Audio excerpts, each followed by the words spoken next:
자, 이번에는 이용학의 우라지오 가까운 항구에서 요거 하겠습니다. 물론 우리 고3들은 내신 대비도 하겠죠. 이용학 작가 별표칩니다. 수능에 무려 몇 번? 공식적으로 2번.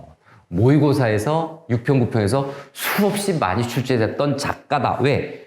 검증됐어요. 문제 내기가 딱 좋아요. 어떤 건지 한번 봅시다. 자, 1년, 2년, 3년, 4년, 5년, 끝까지 몇 년까지 있는지를 좀 가누는데, 요건 6개 정도 돼 있어요. 좀 빠른 템포로 가야 되겠네요.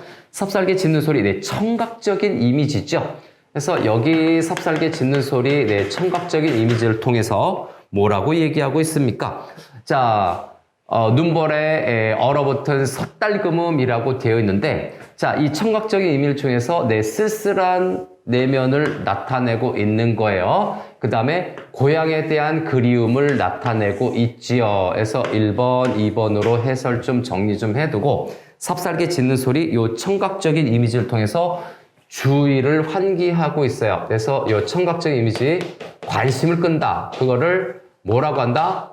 관심 끌기, 관종이라고 하지 않고 주의를 환기한다 라고 얘기해요. 문학적으로는. 자, 주의를 환기시키고 있죠. 그래서 특히 삽살개는 일제강점기 때 뭡니까? 거의 그죠?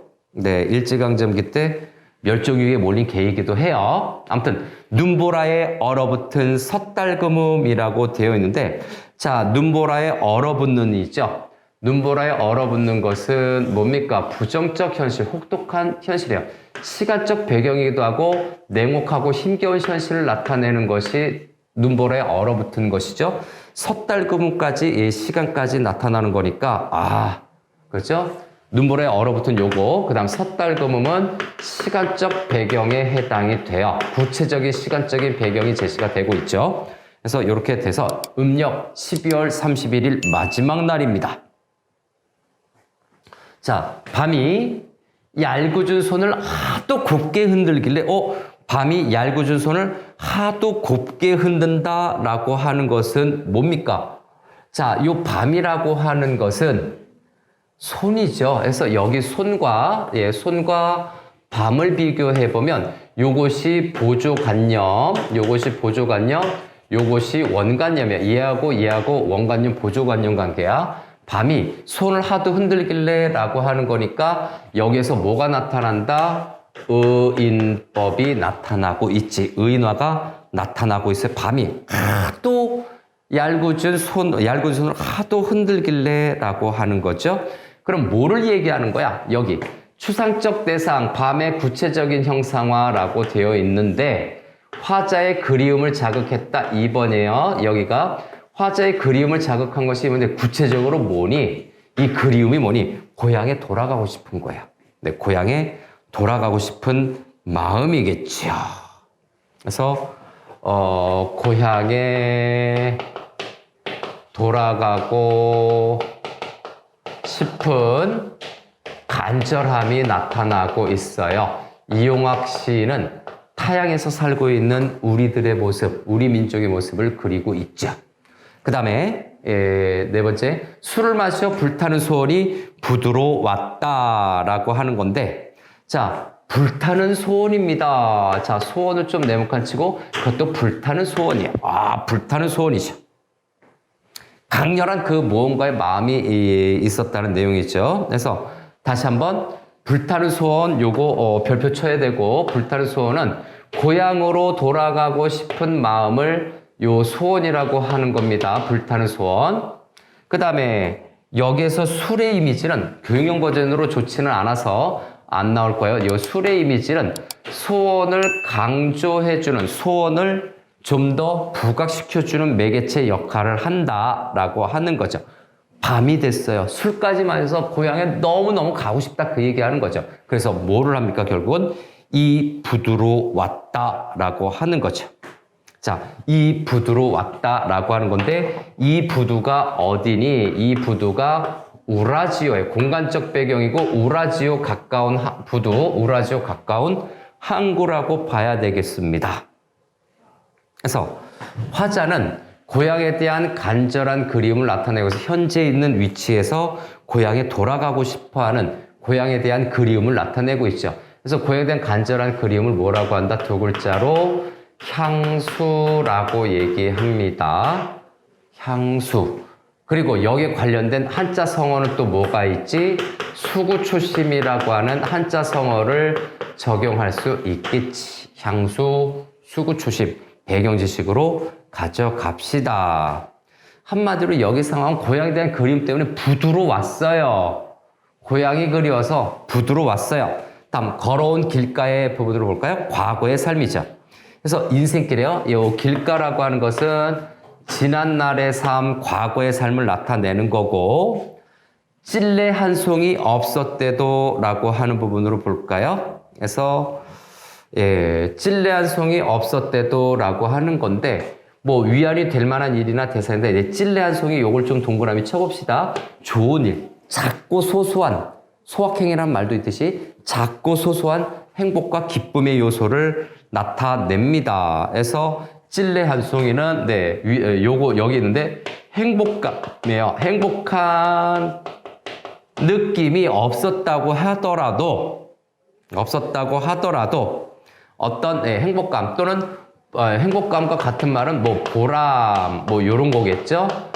보람이 없었다고 하더라도 나의 아롱범은 에서 아롱범 표범이죠. 나의 표범은 자옥자옥 뉘우칠 줄을 모른다라고 하는 거죠. 그럼 여기서의 아롱범은 뭐가 될 것인가? 별표 2개 아롱범. 자, 내용한 현실에 맞선 화제의 당당한 삶의 태도를 나타내는 것이 아롱범이에요. 화자의 당당한 태도, 후회하지 않는 태도를 나타내는 것이 아롱범이에요. 즉 아롱범은 자 나가 원관념, 아롱범은 보조관념으로 보는 거죠. 그래서 요걸 1번으로 보고 나의 아롱범 2번으로 보면 바로 뭡니까? 의지적인 삶의 태도죠.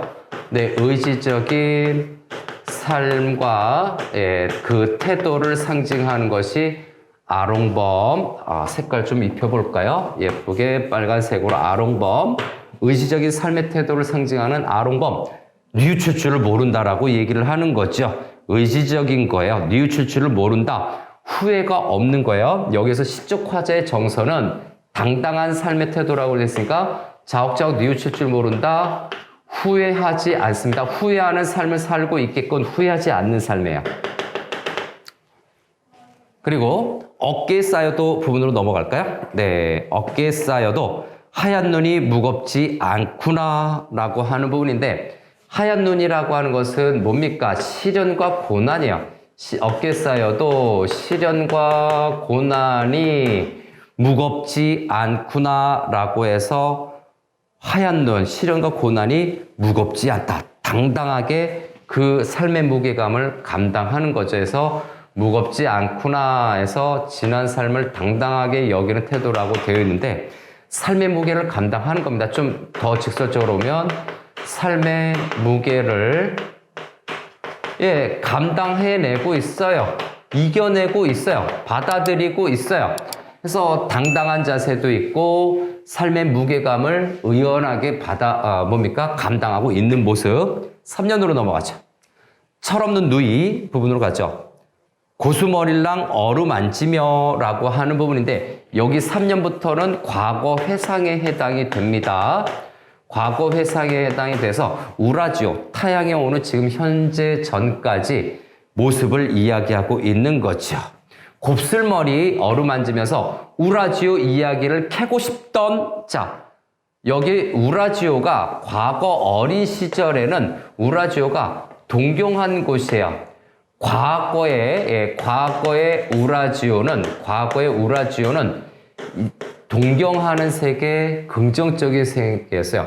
이야기를 캐고 싶던 이런 부분에서 우라지오를 이상적으로 인식하고 있는 겁니다. 그래서 블라디보스톡의 러시아. 그래서 우라지오를 어떻게 됩니까? 동경했던 장소예요. 어린 시절. 그 다음에 울어머니, 울이라고 하는 것은 우리라는 뜻이죠. 우리 어머니는 서투른 마우제 말도 들려주셨지, 러시아 말도 들려주셨지. 과거 회상이에요. 그냥 서사적인 스토리텔링처럼 보시면 돼요. 졸음졸음 귀 밝히는 넘어가겠습니다. 그래서 공동체 의식이 있는 울 어머님 하는 부분인데, 자, 또 넘어가 볼까요? 어이구, 많이 가네요. 그래서 네, 여기까지 이렇게 좀 보겠습니다. 그래서 졸음졸음 귀 밝히는 누이 잠들 때 꺼정, 등불이 저절로 눈 감을 때 꺼정, 때 꺼정 해서 뭐가 나타납니까? 사투리 방언이 사용이 되고 있죠. 때 꺼정, 그죠? 때 꺼정, 때 꺼정. 여기 봅니다. 방언을 활용해서 토속적 이미지가 나타나고 있어요. 이쪽으로 모여야 되죠. 그 다음에 여기 두 행에 보면 들려주셨죠? 이 두 개 행에 사용된 표현법을 보면 대꾸법이 있죠. 대꾸법을 통해서 운율감을 형성하고 있어요. 그래서 1번, 2번이 되는 거죠. 그 다음에 등불이 눈이 잠들 때까지, 그 다음에 등불이 깜빡하는 거죠. 내 시간의 흐름을 감각적으로 표현을 하고 있다라고 하는 거죠. 여기서 깜빡이라고 하는 것은 또 뭐다? 음성 상징어죠. 음성 상징어를 사용하면서 표현법으로 보는 거예요. 거기다 의인법도 있어. 등불이 눈 감는다. 의인법도 있어. 라고 하는 것. 예. 과거 우라지오 얘기를 듣던 유년 시절 과거 추억을 회상하고 있는 거죠. 그래서 요거 유년 시절의 추억을 회상하고 있구나. 과거 회상이었어요. 추억을 회상하고 있다. 그 다음에 이제 사연으로 넘어갈까요? 네, 사연 넘어가서 다시 내게로 헤어드는, 자, 다시 내게로 헤어드는, 해치고 들어오는. 그래서 여기에서는 이제 과거에서 현재로 되돌아왔죠. 그래서 여기까지는 과거 회상인데, 이제 사연에서 다시 현실로 되돌아옵니다. 3년 과거, 여기서부터는 과거에서 현재로 되돌아오는 거예요. 짧게 1개연 정도에서 과거 회상을 하고 있는 거죠. 어머니의, 그죠?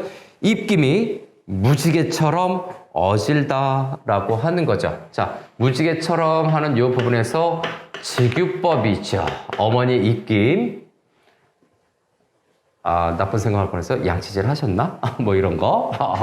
입김이 무지개처럼 어질다. 무지개처럼 어질어질하나요? 그래서 요거는 따스한 사랑, 모성애죠. 그래서 어머니 입김, 모성애의 상징물입니다. 그래서 어질다라고 하는 것은 어지럽다라는 뜻보다 좀 착하다 그런 것도 되겠죠. 그래서 어머니 입김, 바로 모성애가 여기에서 드러나고 있습니다. 전체적으로 모성애. 어머니에 대한 기억은 우리를 사랑해 주셨던 모성애가 강한 분이셨다. 나는 그 모두를 살뜰히 담았으니 어머니에 대한 이야기를 기억하고 있는 거예요. 그 이야기를 기억하고 있는 거예요. 자, 이야기를, 그 모두라고 하는 것은, 살뜰히 담았다는 건 이야기를 기억하고 있기 때문에 어린 기억의 새야 귀성스럽다라고 하는 것, 어린 기억의 새야 귀성스럽다라고 하는 것이죠. 그래서 여기서 어린 기억이라고 하는 건 동그라미예요. 유년 시절의 추억인데 긍정적이에요. 과거의 어린 시절의 추억은 긍정적입니다. 그래서 야단스럽다. 새가 찍찍찍찍찍 뭐 이렇게 우는 것처럼 좀 야단스러운 것이죠. 자, 됐나요? 그래서 귀성스럽다라고 얘기를 하는 거고, 마음을 끄는 맛이 있다, 구수한 맛이 있다 해서 귀성스럽다는 뭐 번잡스럽다는 건데 여기 단어 뜻은 구수하다, 마음을 끄는 맛이 있다라고 해서 마음을 끄는 맛이 있음. 진짜 음식 맛이 있는 것이 아니라 그런 느낌이 든다는 얘기죠. 귀성스럽다라는 단어도 체크를 했어요. 어휘 문제. 다음. 기다리지 말고 마음의 은줄에 작은 날개를 털라라고 얘기를 하고 있습니다. 새가 날개를 털고 가듯이 뭡니까? 마음속에 회상을 펼쳐보겠다는 뜻이죠. 그래서 유년 시절의 추억을 적극적으로 떠올린다라는 뜻이에요. 적극적으로 떠올리고자 하는 화자의 생각이 담기고 있어요. 한마디로 새가 날개를 털고 가듯이 작은 날개를 털라라고 하는 것은 나 이제 과거 회상을 본격적으로 펼칠 거야. 많이 생각할 거야 라고 얘기를 하는 거죠. 이 부분은 바로 뭡니까? 요 디귿 부분에서 나타나는 요 부분, 여기 지문에서 볼 때 어린 시절에 대한 그리움이 나타나고 있죠. 예, 어린 시절에 대한 그리움이 크게 나타나고 있는 것이 바로 이 부분이에요. 기다리지 말고 마음의 은철에 작은 날개를 털라라고 했어요. 그래서 어머니에 대한 기억도 모성애를 지닌 분으로 긍정적 인식을 하고 있는 거고, 어머니는 당연히 긍정적 인식, 그리고 나의 어린 시절도 몹시 그리워, 좋았어, 행복했어. 블라디보스톡이라고 하는 곳은, 그죠? 우라지오라고 하는 거는, 이 꿈과 이상의 세계야. 롯데월드 뭐 이런 거 같은 거, 놀이동산 같은 거. 자, 드나드는 배 하나 없는 오연으로 넘어간다. 드나드는 배 하나 없는 지금이라고 해서, 과거에서 현재로 왔는데, 과거에 대한 어떤 긍정적인, 여기 지금 오연에서는 과거에 대해서, 이 과거에 대한 긍정적인 인식을 여전히 담고 있는데, 긍정적인 인식인데, 지금 오연에서는 뭡니까? 현실 인식이 나타나고 있는 거죠. 그래서 드나드는 배 하나 없는 지금이라고 했죠. 고향으로 돌아갈 수 없는 현실을 결론적으로 얘기하지만 여기서 뭡니까? 쓸쓸함과 황폐함의 이미지입니다. 그래서 쓸쓸함과 절망적인 상황, 고향에 갈 수 없는 건 쓸쓸함과 절망적인 상황을 나타내는 것이 바로 이거예요. 드나드는 배가 하나도 없어요. 부두에 호젓선 나는 맷비둘기 아니건만 혼자 서 있는 나는 맷비둘기라고 돼 있나요? 그래서 맷비둘기 동그라미 쳐야 돼요. 별표 치고요. 화자와 대조가 됩니다. 자유롭게 이동할 수 있는 존재야. 자유로운 존재야. 그리고 그죠? 이거는 뭐를 강조하는가? 결국 고향으로 돌아가고 싶어요. 화자의 간절함을 효과적으로 드러내는 소재이기도 하죠. 다시 한번 화자와 달리니까 요거 다시 좀 표시를 하면 맷비둘기는 3번 옆으로 할까요? 화자와 대조되는 대상이에요. 화자와 대조되는 대상이 바로 맷비둘기, 산비둘기야. 날아갈 수 있어. 그런데 나는 갈 수가 없어. 그래서 뭐라고 얘기해요? 날고 싶어, 날고 싶어 라고 하는 부분이죠. 그래서 날고 싶어, 날고 싶어 라고 하는 부분, 그만큼 소망의 간절함이 나타나고 있는 거죠. 반복을 통해서 어떻게 됩니까? 심정을 강조하는데, 심정, 화자의 심정을 강조하는 것, 고향에 돌아가고 싶은 향수, 그죠? 심정, 향수예요. 옆으로 쓸까요? 향수 또는 객찬감이라고 얘기합니다. 낯선 곳에 있는 외롭고 쓸쓸한 감정을 객찬감, 요 리을에서 향수와 객찬감을 벗어나고 싶어하는, 고향으로 가고 싶어하는, 자유로우고 싶어하는 화자의 모습이 강조되고 있고, 머리에 어슴푸레 좀 아련하게 그려진 그곳 기억이 흐려지는 거죠. 그래서 머리에 어슴푸레 그려진 그곳. 그래서 여기에서의 그것은 동그라미입니다. 자, 고향에 대한 기억이 희미해진다라고 하는 것. 그래서 고향을 떠난 지 오래됐다라고 얘기하는 것도 있지만, 기억은 희미해지지만, 그렇지만 소망의 구체적인 장소가 나타나고 있죠. 그래서 그곳이라고 하는 건데, 요거에다가 그곳에서 2번으로 들어갑시다. 고향을 떠난 지 오래됐다. 3번이네. 요걸로 이어지면.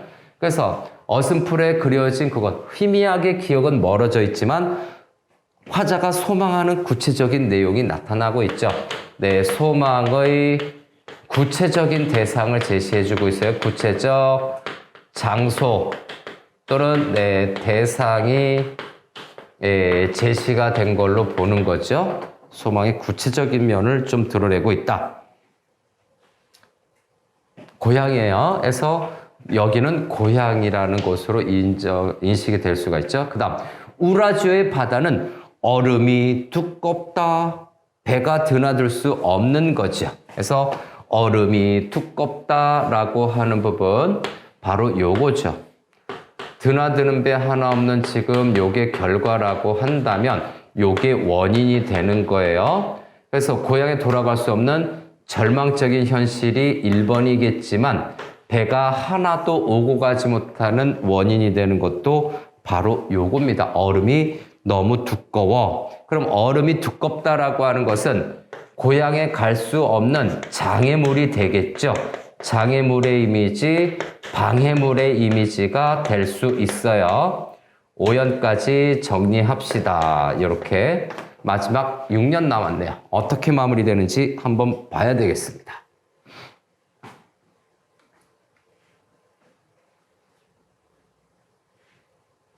정리됐어요? 자, 다음 넘어가서 이제 등대와 나라고 되어 있는데, 자, 등대와 나 한번 봅시다. 등대와 나, 등대는 네모칸 쳐야 됩니다. 등대는 한 군데에 있어서 배가 오고 갈 때 밝은 빛을 붙여줘서 어디로 가야 될지 지향점은 알려주지만 자유롭게 다닐 수는 없지요. 그래서 등대와 나죠. 등대 네모칸, 나도 네모칸 서로 동일시 되고 있어요. 그래서 항의할 수 없기 때문에 의미 없는 존재다. 그것도 있지만 첫 번째 등대와 나는 동일시 되는 존재예요. 동일시 되는 존재가 바로 등대와 나다. 그래서 여기에서는 뭡니까? 자유롭지 못한 존재죠. 그래서 요거는 부자유스러운, 부자유한 존재라는 의미가 되는데 결국 뭐를 강조하는 겁니까? 고향에 갈 수 없는, 고향에 갈 수 없는 화자의 처지를 강조하는 거죠. 화자의 모습을 강조해주고 있는 것이 바로 요 등대입니다. 등대와 나. 서로 속삭일 수 없는 생각에 잠기고 속삭일 수 없다라고 하는 것은 서로 어떻게 됩니까? 같이 갈 수 없다라는 거죠. 밤은 얄팍한 꿈을 끝없이 꾀인다라고 하는 거죠. 한마디로 밤이라고 하는 시간은 애상적 시간이에요. 그래서 꿈을 끝없이 꾀인다라고 하는데 주객전도 1번 합시다. 왜 그러냐?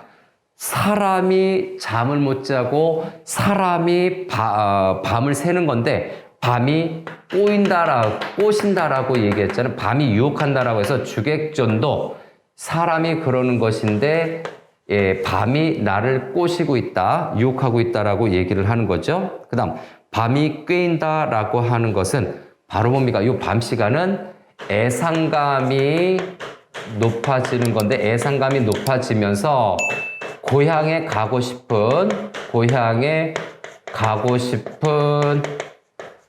정서가 폭발적으로 커지는 시간이기도 하죠.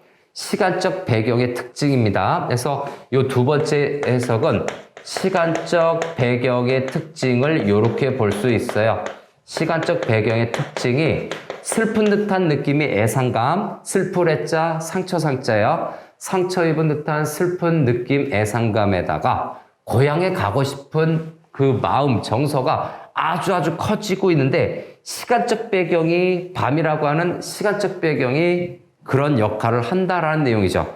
그래서 뭐라고 얘기하나요? 자, 얄팍한 꿈을 끊임없이 꾀인다라고 하는 건데 여기에서 하나 더 체크할게요. 이렇게 생각하는데 요 얄팍한 부분이에요. 요 얄팍한이라고 하는 것은 내가 꿈꾸는 것을 이룰 수 있다, 이룰 수 없다, 이룰 수 없는 거죠. 실현 불가능을 암시해요. 요거는 고향에 가고 싶어하는 내 꿈이 실현 불가능함을 암시하는 표현이다라고 볼 수가 있고 마지막 가도 못할 오라지요라고 하는 거죠. 그래서 이러지도 저러지도 못하는 자, 절망적인 현실이죠. 가고는 싶은데 갈 수는 없어.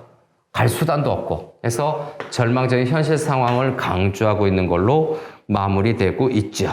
그래서 고향에 갈 수 없는 절망적인 현실이니까 화자는 어떤 정서를 느끼나요? 화자의 정서는 당연히 강한 그리움과 함께 안타까움을 느낄 것이다. 이런 것들이 이제 정서로 끼어들어갈 수가 있겠죠. 자, 우라지오 가까운 항구 마무리하겠습니다.